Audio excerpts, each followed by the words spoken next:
Hi, I'm Sam. Hi, I'm Uldrey. Hi, I'm Faby. Hi, I'm Mia. Hi, I'm Fiel. And this is the CIM Puppy Interview. Are you ready to meet the puppies? Yes! Okay. Let's go meet the puppies!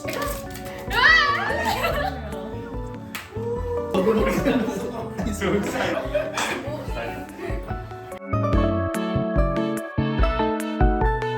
Karong mid-school, like, na-realize na ako dagan akong time. So in nursing, like, mas kulang akong tulog compared sa med-school. Med-school, dagan akong tulog. I think mas na-balance na akong time karong med-school. Maybe because of the curriculum also, because it's problem-based learning and sometimes half-day rang class.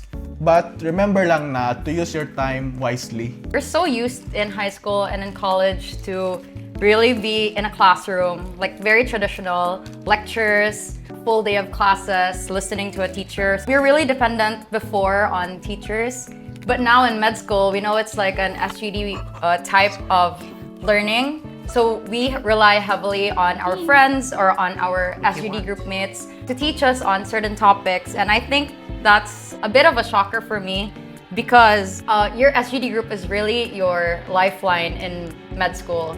I always expected that in med school, you wouldn't really have time to like pursue different things like your hobbies, because you'd just be studying all the time. Even the like mga people na from CIM before that I talk to, they always say, "Oh, you just need to study, study, study."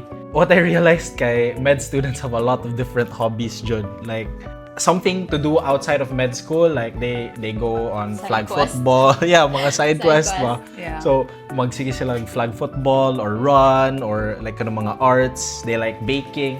As in, so many different hobbies, and I didn't really expect that I'd have that kind of time when I'm in med school. What are you doing? So what's your side quest? Me, currently I like playing like flag football and basketball. So. My med school must-have is water because I found that when I'm dehydrated, I can't really retain what I study because, of course, my head hurts and I'm tired and I'm sleepy. It did a lot in bringing back my energy. I think drinking water really balances or offsets the diuretic effect sa coffee. Water's life, guys. First is, a must-have really sa laptop because it's gonna be your lifeline in CIM. Tanang exam is taken through a laptop. Pero for me, a must-have is really your brain. Wala ko yung iPad since first year until now, and then I'm third year now and nakaya ramang gihapon, guys. So for me, it's just your brain with your critical thinking skills and your presence of mind lang yun always, guys. My CIM merch jacket. When I study, I always like everything is isolated, so it kind of keeps me focused on my tablet or my iPad para I can focus on studying. It also kind of gives me like a sense of belongingness. It gives me a sense of pride na I'm from CIM. Mine would be treats. I can't go on a day without coffee, and I just drink my coffee to make me happy. My med school must-have is an AirPod or any other like earbuds with noise cancellation. You're usually conditioned to choose an environment that's silent or that's peaceful because you would want to focus a lot. You keep going to cafes or study hubs a lot. So with AirPods, at least you can just like put your AirPods in and then study anytime. In med school, especially in CIM, they say that your first SGD group would be like your closest friends.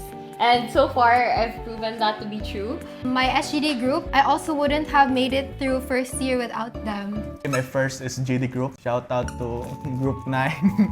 Your SGD is really your first family. Like, shout out to SGD 18. They were the ones who really helped me survive med school. For me, aside from my first SGD group, I think I found my first family in med. One of my closest friends in med is Ray. Shout out to Ray. Hi, Ray. Hi, Ray. But the reason why I met so many people was because of Ray. It was just this one time. I think we were getting our nameplates because school was already starting, and then I just saw him there. We didn't know each other at the time because he was from the States. So he just introduced himself to me, and then from there, we always like hung out na dayon from that time on. And it's so uncanny how there's so many different like random experiences, random interactions you have with like other med students, but and it's so easy to like make friends with them. But then again, I also have, again, Alpha Mu Sigma Phi, who is much more than just academics. It's really brotherhood in here. So here you'd value things that are beyond school. You'd value being of service to others. You're not really alone in med school, and you're never alone in CIM. There's always a group of people who will help you get to the finish line. So just open yourself up to finding your family. Family time is super non-negotiable. No matter how busy things get, I make sure not to take my time with them for granted as early as first year. So non-negotiable jud ang family time. I think it's good to reconnect with people outside of med school every once in a while. So meet up with your college friends who you don't see anymore, your high school friends. I like to spend a lot of my time alone outside of school. Ever since med school, I've been very selfish and very intentional with my time outside of med school. Usually I do yoga or aerial hammock classes, or sometimes even a lot of racket sports, badminton, tennis, pickleball. Okay, there you go.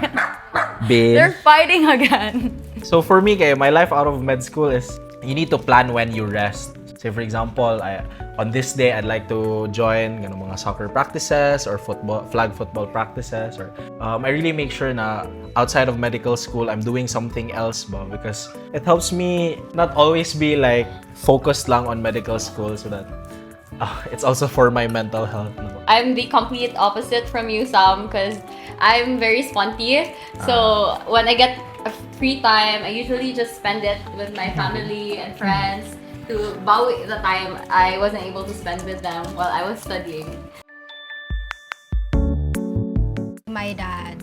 So for context, my dad's a doctor. It was when I went to pre-med that my dad let me observe and assist in his clinic every once in a while. And that's where I really saw the magic happen. I was amazed at how my dad always knew exactly what to do to help these people. And as an empathetic person, it really brought me joy seeing my dad treat people from all walks of life. So did your dad parang encourage you or pressured you ba na mag-doctor My since, di ba eldest ka? Yeah. Oh, so- you know me so well, lagi. Siyempre. Wala na ko pressure sa akong dad. He knows what it takes to be a doctor. He knows what it takes to survive med school. My mother has lupus also. Yeah. Murag dugay na siya na lupus patient. Pero at that time, wala ko nakaisip na ganahan ko mag-doctor. Pero ganahan ko mag-take care of patient. Murag, I want that person na to give the most possible care I can give. All I knew was that I hated math. But like being in the medical field, I was able to see like the impact of medicine, and I actually really got into it like eventually. Yeah. So here I am. Who would have thought? I think one thing that's really stood out to me was whenever I asked a question, he'd always answer, "Be a doctor first." It sort of inspired me. Maybe it was mind games also. He wanted you Or to that be curious or yeah, something. that You inspired fell for me it? to be like, to really go into that medical field para I could already answer those questions myself. The learning is never ending. You always learn something every single day. And As for me, being a doctor really was a childhood dream.